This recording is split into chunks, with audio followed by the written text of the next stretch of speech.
Hello Sobat Jagis, kalian mungkin kenal BYD sebagai salah satu armada taksi listrik yang beroperasi di Indonesia. Tapi tahukah kalian, mobil passenger mereka sekarang udah keren-keren banget.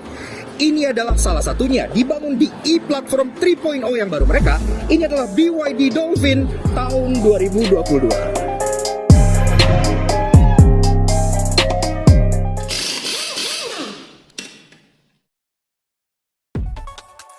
Nah, Tojangis, biar lampu kalian gak kalah sama BYD Dolphin, kami ada kabar baik bagi kalian yang mobil atau motornya masih berlampu halogen alias nyala kuning-kuning kuno gitu nih. Skuter Matic zaman now aja lampunya udah pada putih-putih semua. Gak mau dong mobil dan motor kalian kalah kece sama skuter? Untungnya partner perlampuan LED kami yakni Elevate Automotive LED lagi ada promo diskon akhir tahun 15% off spesial buat para auto junkies dengan menggunakan kode promo ELEVNUTS15 di official store mereka di Tokped maupun Shopee.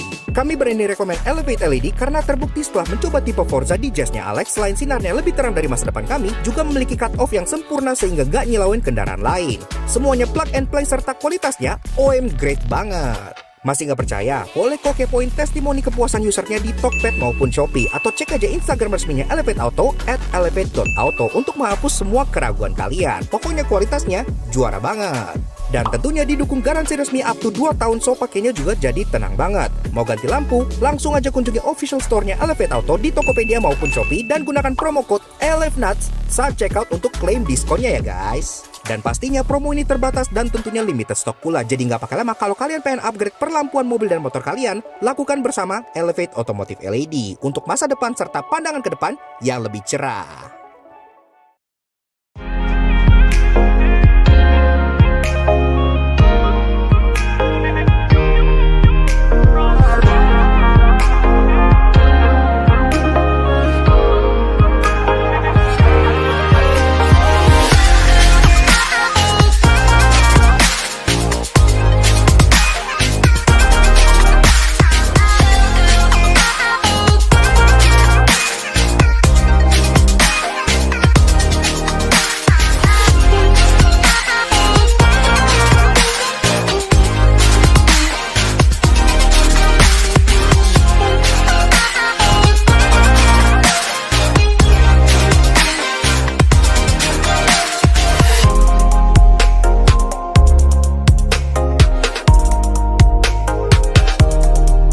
Eksterior tampil futuristis dan aerodinamis. Wajar aja karena desainernya merupakan ex-desainer Alfa Romeo yaitu Wolfgang Egger, sehingga mobilnya tampil fashionable. Nah, untuk jadi BYD Dolphin tahun 2022. Mungkin orang Indonesia baru familiar dengan brand BYD kalau pernah naik taksi listriknya mereka gitu ya. Karena taksi listrik dari BYD sudah beroperasi cukup lama di Indonesia, terutama di bandara pasti udah sering naik deh. Tapi mobil passenger kan belum dipasarkan di Indonesia sama sekali. Padahal di luar sana, di China dan sekarang di Thailand contohnya, mereka sudah memasarkan mobil passengernya dan itu keren-keren banget. Salah satu yang paling menarik adalah mobil yang satu ini. Iya, ini namanya tuh BYD Dolphin alias lumba-lumba ya. Sangat lucu gitu. Dan ini desainernya bukan kaleng-kaleng. Karena semenjak generasi mobil yang baru-barunya BYD, mereka tuh sekarang sudah merekrut desainer yang bernama Egger. Pernah denger nggak?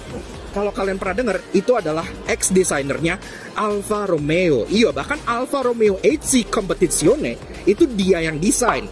Pernah head of design di Audi juga, di Lancia juga. Dan sekarang dia yang memberikan desain identity untuk BYD terbaru, termasuk desain logo baru untuk BYD masa kini. Iya, jadi kerjaan dia semua nih. Nah, sekarang kita bahas dulu eksterior dari si BYD Dolphin dari belakang seperti biasanya. Bentuk overallnya, dia memang hatchback ya, tapi hatchbacknya tuh yang one stroke design dari depan supaya lebih aerodinamis dan bentuknya pun mendekati versi konsepnya. Dari atas, dia modelnya tuh dibuat two tone, warnanya pun bisa kalian pilih sih, black top, bisa silver top, bisa white top. Ini kebetulan yang silver top dengan warna kayak pinkish gitu di bagian bawahnya, sangat unik. Di atas antena sudah shark fin, dia udah ada integrated roof spoiler seperti ini, dan dia kacanya tuh modelnya yang floating roof, jadi udah lumayan kekinian. Third top lamp di atas sini, kaca pun udah ada di fogger, walaupun ada yang annoying di bagian belakang sini, ntar gue jelasin kenapanya. Di bawah, logo BYD sudah yang baru dengan font baru pula, yang ditanam di bagian dalam cluster taillights-nya kayak gini gitu ya. Jadi logonya tuh nggak yang exposed, mirip seperti Ioniq 6. Dan ini pun tulisannya Build Your Dreams yang merupakan kepanjangan dari BYD. Seperti itu. Cenderung membulat, emblem-emblem, ada emblem EV di bagian sana, ada emblem lumba-lumba di bagian sebelah sini sesuai dengan namanya, dan bumpernya juga desainnya oke lah, cukup aerodinamis, ada garis-garis hitam seperti ada fake vent di bagian sini gitu ya, reflektor, dan ada hiasan-hiasan warna silver yang membuatnya tidak polos. Dan supaya kekinian, di bagian bawah dikasih aksen cladding hitam yang terus naik ke fender ala-ala crossover gitu. Kemudian untuk urusan safety, dia pun udah ada 3 titik parking sensor di bagian belakang sewarna body, dan juga ada kamera mundur di bagian belakang sini yang sudah cukup rapi. Nah, yang paling keren dari bagian belakang adalah taillights-nya, karena lampu belakangnya ini terinspirasi dari seni rajutan tradisional asal China. Iya, makanya bentuknya tuh seperti ini ya, kayak artistik banget gitu. Dia LED bar seperti ini untuk lampu senjanya, lampu remnya pun LED dots. Walaupun sayangnya untuk lampu sen dia masih bolam biasa, tapi untuk lampu mundur dia juga sudah LED. Berlanjut ke bagian samping, ada yang unik banget di bagian pilar belakang si Dolphin ini. Oke, dia kan ada panel plastik hitam glossy supaya efek floating roof-nya nyambung gitu ya. Tapi dia ada garis-garis yang lumayan abstrak, jadi kelihatan artsy dan unyu banget. Kemudian kelihatan di sini atap two-tone-nya, bagian atas warna silver, bagian bawah bodinya warna pink, dan di atasnya kalau kelihatan hitam, itu bukan sekedar black top aja kayak Stargazer ya. Ini full length panoramic roof dari baris pertama sampai ke baris kedua. Kemudian untuk urusan di bawah, rocker panel tetap ada aksen-aksen cladding hitam yang membuatnya tampil ala crossover dengan highlight berwarna silver di bagian molding bagian sampingnya. Kemudian door handle, dia modelnya cepol, iya sekarang kan cepol is coming back gitu ya, jadi balik-balik ke desain cepol lagi seperti ini gitu, dan ada akses keyless entry khusus untuk bagian pengemudinya. Nah, di bagian spion dia modelnya pedestal, tidak dimount di pilar, dia dimount di body, ditarik ke belakang sedikit, memberikan visibilitas yang jelas untuk kaca depan sebelah sininya. Dan spionnya pun sewarna body, udah electric retract, auto retract, electric adjustment, dan dia udah ada kamera juga di bagian sininya, karena kameranya sudah 360 plus dia pun udah ada lampu sen kecil di bagian ujungnya. Dan bicara soal charging port dari si BYD Dolphin ini diletakkan di fender depan di sisi passenger. Iya, karena kan ini setir kiri, passenger di sini. Jadi di sisi sebelah sini tinggal dibuka seperti ini aja. Dan ini pun charging portnya memang gak ada yang model DC gitu ya. Jadi dia 2 port charging yang berbeda. Tinggal kalian pilih aja. Memang ini lebih common ketemu di China, dan ini sendiri baterainya itu sekitar 45 kWh yang memberikan dia maksimum range sejauh 405 km. Oke, lanjut bahas soal kaki-kaki dari si BYD Dolphin. Nah, secara ukuran sendiri dia memang gak yang besar banget kayak mobil listrik zaman sekarang kayak Ioniq 5 kan pakai ring 20, tapi dia udah cukup gede kok untuk bodinya. Dia ring 17 inci, two-tone polish palang 5 dengan aksen-aksen yang sewarna body color kayak gini. Cukup artsy, dan ini pun plastik ya aksennya. Jadi ini panelnya bisa kalian ganti-ganti warna lain kalau kalian mau. Nah, ini sendiri kayak gue bilang, ring 17 inci dibalut dengan ban Chaoyang nih. Tipenya radial RP76 dengan ukuran 20550 R17. Pengereman, depan cakram, belakang cakram. Tentu saja ini kan mobil elektrik, pastinya dia udah ada regenerative braking dan bisa one pedal driving pula. Dan secara safety yang standar kayak ABS, EBD, BA, traction control, stability control gitu-gitu udah ada semua as standard gitu ya. Dan sampai kita ke bagian fascia depan dari si BYD Dolphin. Dan yang gue suka, transisi antara versi konsep ke versi produksinya itu lumayan halus gitu ya. Jadi ini masih sangat terlihat futuristik dan terlihat seperti konsepnya. Termasuk secara design language, ini pun kelihatan bahasa desain baru-baru BYD, termasuk logo baru BYD di bagian depan sini yang merupakan hasil karya dari ex-desainernya Alfa Romeo, yaitu Wolfgang Egger. Iya, jadi sekarang kedepannya semua BYD akan punya logo yang seperti ini, kayak Pokemon Unknown gitu ya logonya, terlihat lebih futuristik lagi. Kemudian dari segi grill, karena ini mobil listrik tentunya dia nggak butuh grill yang bolong, dia hanya satu piece of plastik gini aja. Walaupun di grillnya ada yang annoying, ntar gue jelasin kenapa. Tapi yang keren, di bagian grillnya tepian bawahnya ada yang nyala kayak gini gitu ya. Jadi DRL mobil ini itu nggak hanya di bagian lampunya, tapi sampai ke bagian tepian bawah grill di sininya. Cukup keren. Nah, ke bawah, satu-satunya lubang yang ada di bagian depan mobil ini hanya di bagian air dam bawah sini aja untuk keperluan pendinginan baterai serta AC. Bumpernya desainnya kohesif dengan yang belakang, jadi ada aksen taring silvernya di sini, ada fakey vent di bagian sampingnya, dan tetap ada cladding hitam yang dari fender menjulur ke bagian splitter bawah ala-ala desain crossover kekinian. Nah, bicara soal lampu, sayangnya memang dia nggak dilengkapi dengan fog lamp ya, jadi di bagian bawah sini dia polos aja, tapi di bagian atas sini dia udah cukup cukup keren lah. Dia udah kayak yang gue bilang ada DRL LED yang sampai grill, lampu senjanya pun demikian sudah LED bar, lampu low beam dan high beamnya dia sudah proyektor LED. Dan untuk ukuran safety di depan udah dilengkapi dengan kamera depan di bagian bumper sebelah sini, karena kan dia udah kamera 360 juga. Termasuk mobil ini kan udah ada ADAS dan udah ada adaptive cruise juga. Makanya di bagian atas sini juga ada stereo kamera untuk keperluan ADAS dari si BYD Dolphin yang satu ini. Dan secara overall, menurut gua desain dari si BYD Dolphin ini udah sangat futuristik, keren, dan sesuai dengan konsepnya. Dan kalau bisa dibawa ke Indonesia, kayaknya ini bisa deh mencuri perhatian orang-orang Indonesia, asalkan harganya masuk akal. Karena di luar dan di sini itu harganya berkisar sekitar 400 juta rupiah aja.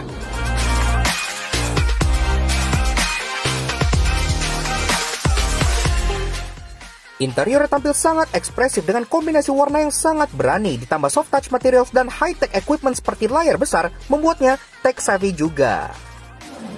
Oke, lanjut ke si interior dari si BYD Dolphin. Pertama-tama dari pintunya, ini cukup berat, khas dengan pintu mobil-mobil asal Tiongkok gitu ya. Jadi hefty, padat, dan cukup luar biasa. Dan pas mau masuk, memang gak ada seal plate apa-apa, tapi kalian disambut dengan karpet dengan emboss BYD di bagian dalamnya. Oke lah. Nah, begini aja guys interior dari si BYD Dolphin tahun 2022.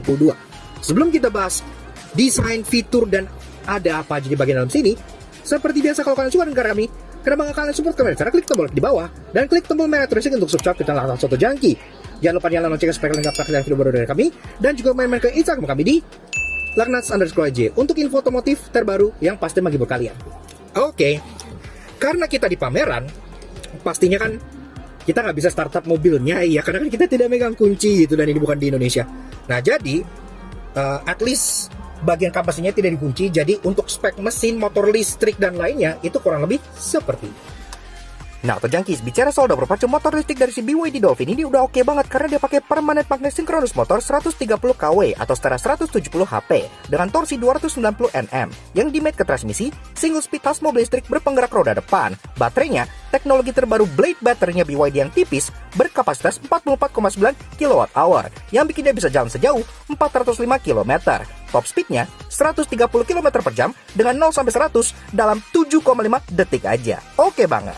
Ya oke lah, 405 km untuk dipakai sehari-hari di Indonesia menurut gua itu udah lebih dari cukup lah. Really nice, apalagi kalau harganya serupa dengan di China pastinya bisa menggiurkan banget. Oke, bahas interiornya. Yang cukup unik dari interior si Dolphin ini pertama-tama adalah warnanya. Dia bukan single tone, bukan dual tone, bukan tritone, tapi dia quad tone. Iya, jadi ada 4 warna.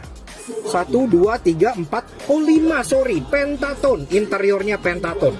Bagian atas hard plastik, warna hitam seperti ini dengan aksen-aksen lubang-lubang yang mirip seperti ombak di laut, seperti sirip lumba-lumba. Jadi semuanya tuh temanya sangat masuk. Kemudian ke bagian tengah, dia ada aksen warna pink, tapi pearlescent gini ya. Jadi kayak berwarna dicat gitu, metalik, sangat-sangat ekspresif banget. Dengan lubang AC yang kelihatan kayak mobil konsep, bener lumayan keren lah. Ke bawahnya lagi, nah ini baru masuk ke aksen soft touch. Nah soft touchnya ini warna lavender, iya beda loh sampingnya, warna keunguan kayak gitu. Dan untuk bagian dashboard bawahnya, dia warnanya ivory. Jadi kayak warnanya tuh banyak. Kemudian di bagian sisi passenger, udah dapat glove box yang sudah soft opening, jadi udah lumayan oke. Nah ke bagian tengah, infotainmentnya gede banget, tapi nggak bisa kita mainin. Tapi secara function overall ada yang menarik banget di bagian infotainmentnya. Ntar gue bakal bahas di bagian interestingnya. Ke tengah, di sini ada open storage yang tepat kalian bisa taruh-taruh barang. Nah ini lucu banget ya, bener-bener baki di tengah kayak gini.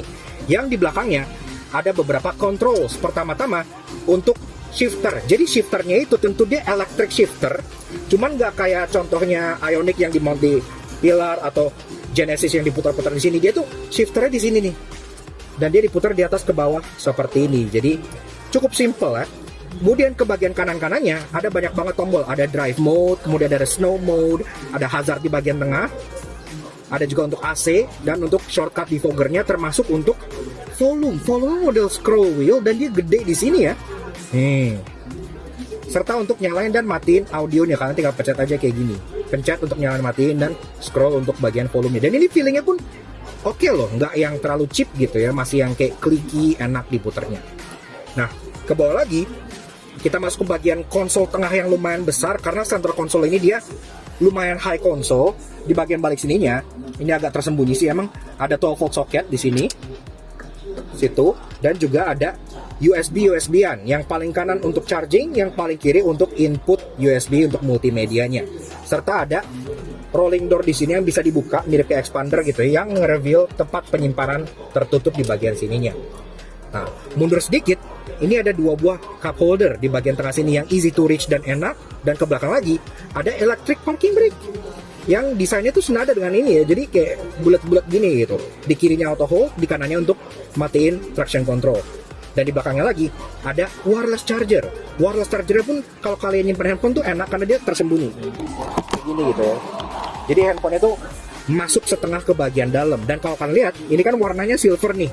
Makanya kayak gue bilang, interiornya tuh pentatone, hitam, pink, metallic, lavender, ivory, dan silver. 5 warna. Ke belakangnya lagi, ini ada armrest yang sudah dilapis lagi-lagi soft touch warna lavender kayak gini. Namun ini nggak ada console box yang bisa dibuka ya, karena di bagian kolong sini udah ada tempat penyimpanan yang di bawah. Jadi dia agak tersembunyi nih ya. Mungkin kelihatan tangan gua nih. Kalian bisa menyimpan barang di bagian bawah sini kayak gitu. Oke, lanjut ke bagian jok. Joknya dia memang model pocong, tapi kesannya kayak sport seats gitu ya.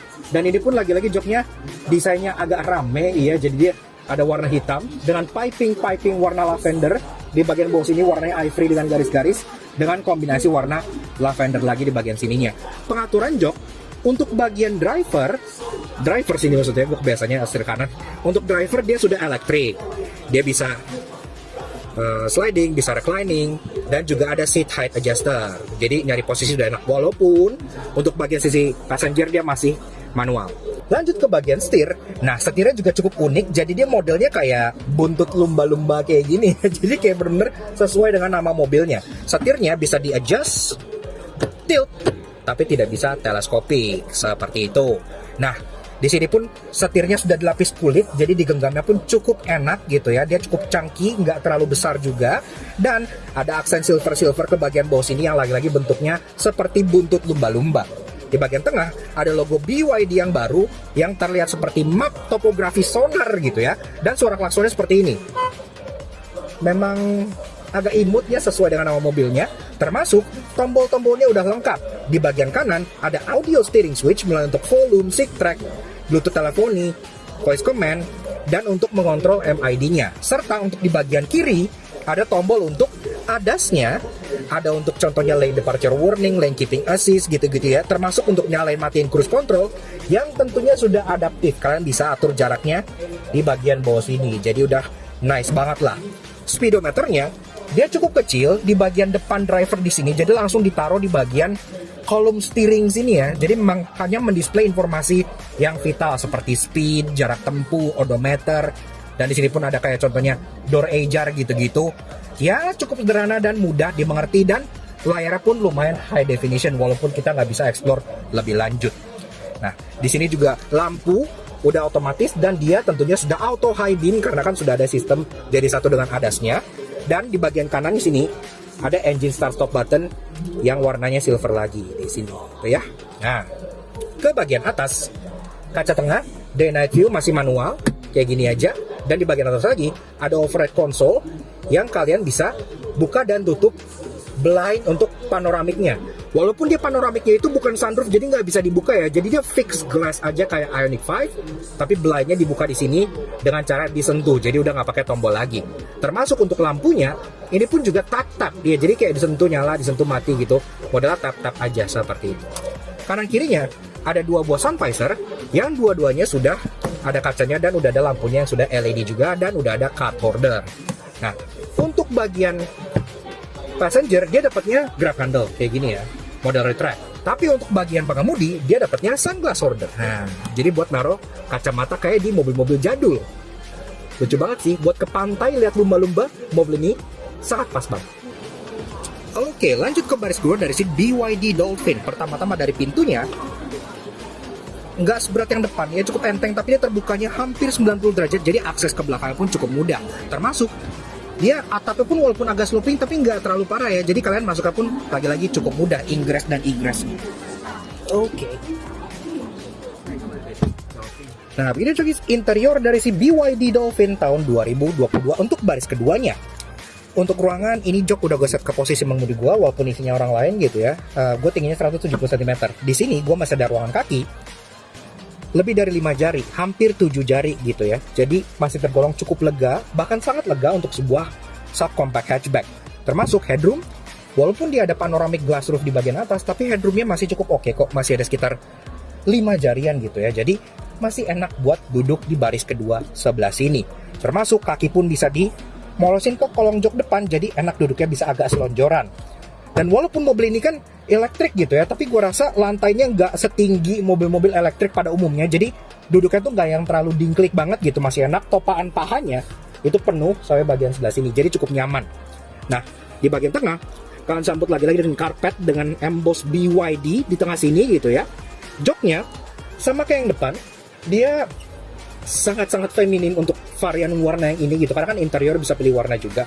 Ini warnanya kombinasi antara putih dengan lavender, iya, di bagian belakang full kulit dengan jahitan-jahitan juga. Dan memang di bagian belakang sini kalian nggak kebagian armrest, tapi kalian tetap kebagian 3 buah headrest yang bisa di adjust, yang tengah enggak, tapi kanan kiri bisa. Nah, jadi kalau kalian kebagian duduk di tengah,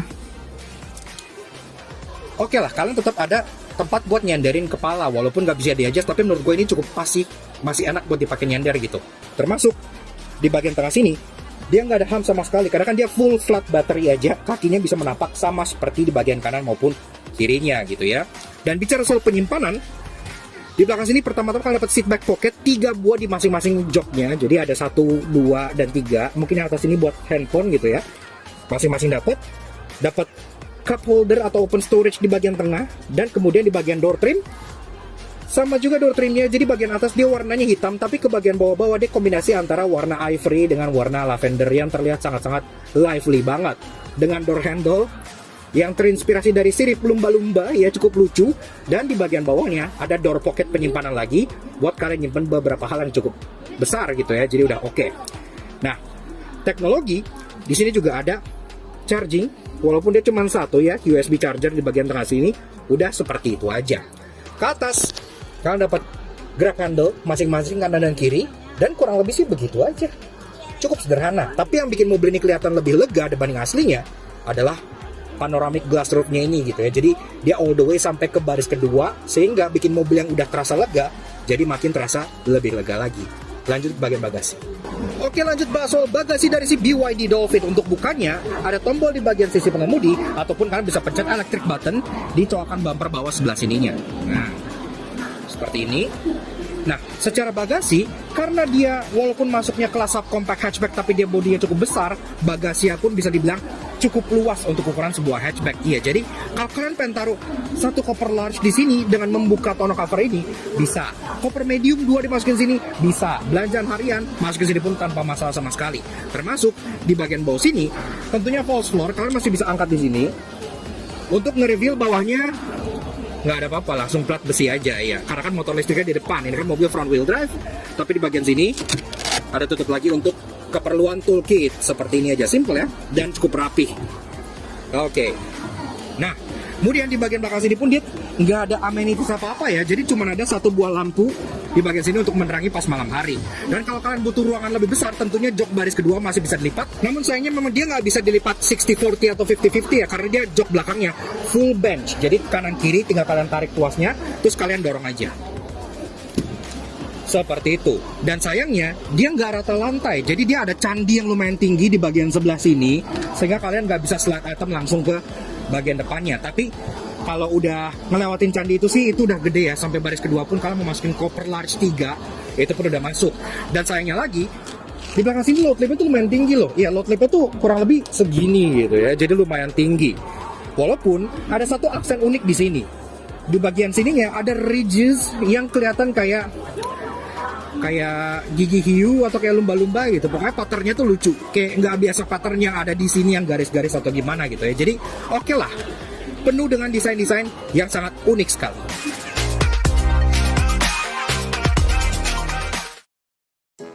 Walaupun ya funky dan canggih, namun karena BYD di Indonesia baru fokus ke bis dan taksi, pasti ada yang menyebalkan. Karena itu inilah 3 annoying kami temukan di BYD Dolphin EV. Sama seperti annoying di Ioniq 5, BYD Dolphin ini tidak memiliki wiper belakang. Iya, dan mau segimanapun manufaktur bilang nggak butuh wiper belakang karena aerodinamis, that's complete crap. Akhirnya makanya di Ioniq 5N dan di Ioniq 5 facelift kan mulai kelihatan ada rear wipernya. Ini harusnya juga udah ada rear wipernya. Tidak ada alasan. Konektor charger untuk si BYD Dolphin ini menggunakan konektor yang serupa yang kebanyakan dipakai oleh mobil Tiongkok yang serupa dengan Wuling REV. Iya, jadi kalau kalian pengen nge-charge di SPKLU yang kebanyakan di sini harus pakai adapter lagi. Termasuk kalau kalian lihat di sini, dia nggak bisa DC charging. Jadi kayak dia cuma ada 2 pilihan charger seperti ini. Terserah mau pakai yang mana. Tapi kalau DC charging yang gede itu yang biasa yang atas bawah gitu, nggak bisa. Grill depan dari si BYD Dolphin ini sebenarnya oke lah, dia art deco gitu ya, mencoba terlihat funky dan stylish, tapi patternnya tuh abstrak. Jadi antara bagian kanan dan kiri mobil itu jadi nggak simetris karena patternnya ngacak begini gitu ya. Di bagian pilar belakang itu masih oke lah, nggak masalah. Di grill depan di rata-rata yang pengennya tuh kanan kiri simetris, ngelihat pattern acak kayak gini, itu bikin orang-orang OCD kayak agak kesel gitu. Namun tenang, karena harganya di sana hanya starting di 200 jutaan, pasti bikin Ioniq 5 sangat khawatir. Karena itu inilah 3 interesting yang kami temukan di BYD Dolphin EV. Layar infotainment dari si BYD Dolphin ini yang terlihat landscape ini sebenarnya tuh bisa diputer-puter. Iya, jadi dia bisa jadi vertikal dan bisa jadi landscape. Cara muternya kalian tinggal pencet tombol ini nih yang ada di bagian kiri, setir. Ini ada gambar layar yang kayak panah gini ya. Kalau kalian pencet, ini bisa muter jadi vertikal maupun jadi horizontal. Dan itu adalah sesuatu yang biasanya ditemukan di smartphone gitu kan. Sekarang udah nyampe ke infotainment mobil. BYD Dolphin ini, selain dia punya kunci yang biasa, dia juga punya programmable smart key card. Bentuknya itu kayak kartu ATM gitu ya, kayak kartu kamar hotel, kayak kunci Tesla gitu. Dan kalau kalian udah program kuncinya mau keluar masuk, kalian tinggal tap di bagian spion sisi pengemudi sebelah sini. Ada emboss NFC di bagian sini. Jadi pas mau masuk, kalian tap di sini, spionnya langsung kebuka, pintunya langsung kebuka, dan kalian bisa langsung jalan. Sesuai namanya Dolphin, di interior mobil ini pun banyak aksen-aksen yang terinspirasi dari lelautan atau lumba-lumbaan gitu. Pertama-tama, dari bagian setirnya yang tadi gue bilang, kayak buntut lumba-lumba. Kemudian di bagian dashboard sini, kayak contohnya ada ini yang terinspirasi dari sirip lumba-lumba. Bahkan bagian atasnya tuh, yang tempat buat defogger depan itu terinspirasi dari gigi lumba-lumba. Dan ini di bagian atas dashboard sini ada lubang open storage yang terinspirasi dari ombak-ombak laut. Bahkan di bagian door trimnya itu ada tempat buat buka tangannya gitu ya, kayak door unlocknya itu di dalam itu terinspirasi dari sirip lumba-lumba. Jadi kayak flippers gitu ya, makanya desainnya kayak gitu. Dan itu cukup unik dan sesuai dengan nama mobilnya. Yaks, oke. Nah, jadi kurang lebih begitu aja sedikit fun impression tentang si BYD Dolphin tahun 2022. Ini mobil membuktikan bahwa manufaktur-manufaktur asal China seperti BYD, Great Wall yang dulu tuh kita pandang sebelah mata yang bisa cuma ngejiplak mobil lain doang. Sekarang mereka sudah belajar dan sudah bisa bikin mobil sendiri yang sangat proper dan bahkan di beberapa aspek lebih ekspresif dan berani dibandingkan manufaktur Jepang pada umumnya. Interiornya, eksteriornya terlihat sangat-sangat futuristik dan playful gitu ya, yang bikin mobil tidak terkesan seperti appliance aja, tapi sesuatu yang bisa mengekspresikan diri kalian dengan sangat oke banget. Termasuk sebagai sebuah mobil listrik, ini kan dibangun di atas platform baru mereka, yaitu e-Platform 3.0, yang katanya selain memberikan rasa berkendara yang lebih nyaman, juga memberikan range yang lebih jauh. Jarak tempuhnya 405 km yang untuk dipakai harian itu sebenarnya udah oke banget, lebih dari cukup lah pokoknya. Bisa banget bersaing dengan mobil-mobil listrik yang sekarang dijual di Indonesia seperti Ioniq 5 dan kawan-kawannya. Termasuk mobil ini secara harga itu kan ini diekspor ke banyak negara gitu ya. Thailand udah sampai, ke Australia pun katanya sudah akan nyampe. Di Australia sana itu dijual dengan harga kurang lebih 30.000 sampai 40.000 dolaran. Jadi silakan kalian konversi sendiri gitu ya. Mungkin di Indonesia sekitar 400 sampai 500 juta ya. Menurut gua masih oke banget untuk full electric vehicle seperti ini. Apakah kalian tertarik untuk BYD memasarkan mobil listrik seperti di Indonesia? Karena sekarang BYD kan sebenarnya udah masuk ke Indonesia, namun mereka hanya fokus di mobil-mobil taksi listrik dan mobil-mobil transport umum seperti bis dan gitu-gitu gitu ya. Padahal mobil-mobil passenger car mereka udah keren-keren banget di luar sana dan sudah sampai Thailand. Seperti itu. So thank you banget pada Auto Junkies yang udah nonton series Thailand International Motor Expo kita. Kalau kalian suka dengan karya kami, kenapa nggak kalian support kami? Cara klik tombol like di bawah dan subscribe ke channel Auto Junkie. Jangan lupa juga kalau misalnya kalian tertarik dengan mobil ini, komen juga di bawah apakah BYD harus memasarkan mobil seperti ini di Indonesia juga. Sekian aja untuk si BYD Dolphin yang menurut kita sangat ekspresif dan stylish ini. We'll see you guys again in the next video. Ride safe and Godspeed.